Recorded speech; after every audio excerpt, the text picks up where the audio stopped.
Hi అండి. అన్నం, నెయ్యి, రోటి పచ్చడి ఈ కాంబినేషన్ ఇష్టం ఉండేవాళ్ళు మాత్రం ఈ వీడియో చూడండి. లేదంటే స్కిప్ చేయొచ్చు. ఎందుకంటే కమ్మటి రోటి పచ్చడి అయితే ఒకటి చూపిస్తున్నాను. పుచ్చ పచ్చడి పేరు వెరైటీగా ఉన్న టేస్ట్ మాత్రం అదిరిపోద్ది. మా అమ్మ వాళ్ళ ఊర్లో ఎక్కువగా చేస్తారు. ఇటు సైడు నెల్లూరు అటు సైడ్ దొరుకుతాయో లేదో నాకు తెలియదు కానీ మా అమ్మ వాళ్ళ ఊరు సైడ్ బాగా చేస్తారు వీటిని. ఏం లేదు, ఒక ప్యాన్ పెట్టుకొని పొయ్యి మీద కొద్దిగా నూనె వేసుకొని వేరుశనగ పప్పు, పుచ్చగింజలు ఇప్పుడు వేసాను కదా అవి పుచ్చగింజలు అంటారు వాటిని కడిగి ఒక కప్పు పుచ్చగింజలు, ఒక కప్పు వేరుశనగ పప్పు రెండు కూడా చిటపటలాడేటట్టు వేపుకోవాలి. ఇవి మామూలు పుచ్చకాయలలో ఉండే గింజలు కాదండి, మనకి సపరేట్గా అమ్ముతారు. మంట సిమ్లో ఉంచుకొని వేయించుకున్నామంటే లోపల పచ్చివాసన అంతా పోయి చక్కగా వేగుతాయి. మంచి స్మెల్ వస్తుంది వేగేటప్పుడే.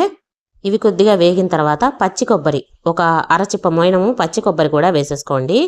అంటే ఒక కాయలో పావు వంతు పచ్చి కొబ్బరి కూడా వేసేసుకొని అన్నీ కూడా వేగేటట్టు వేపుకోండి. కొబ్బరి మరీ నల్లగా కాకుండా మీడియంగా వేగేటట్టు వేపుకోండి. చిటపటలాడేలాగా వేపుకొని వీటిని ఒక ప్లేట్లోకి తీసి పక్కన పెట్టేసుకోండి. దీంట్లోనే కొద్దిగా ఆయిల్ వేసేసుకొని పచ్చిమిర్చి ఇంకా టమోటా, ఒక 2 పెద్ద టమోటాలు, ఒక 5-6 పచ్చిమిర్చి, ఇవి కొద్దిగా ఘాటు ఉన్నాయి, వేసుకొని ఇవి కూడా బాగా వేపుకోవాలి.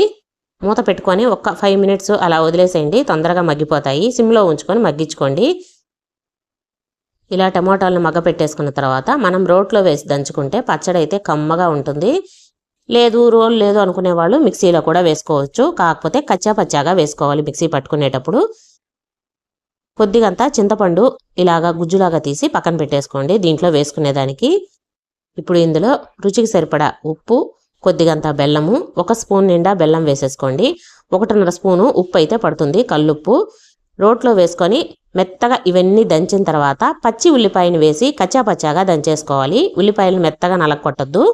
వేడి వేడి అన్నంలో కొద్దిగా నెయ్యి వేసుకొని పచ్చడి వేసుకొని తిన్నామంటే కమ్మగా ఉంటుంది. కావాలంటే ఒకసారి ట్రై చేయండి, చాలా బాగుంటుంది. ఎలా ఉందనేది కామెంట్ చేయండి.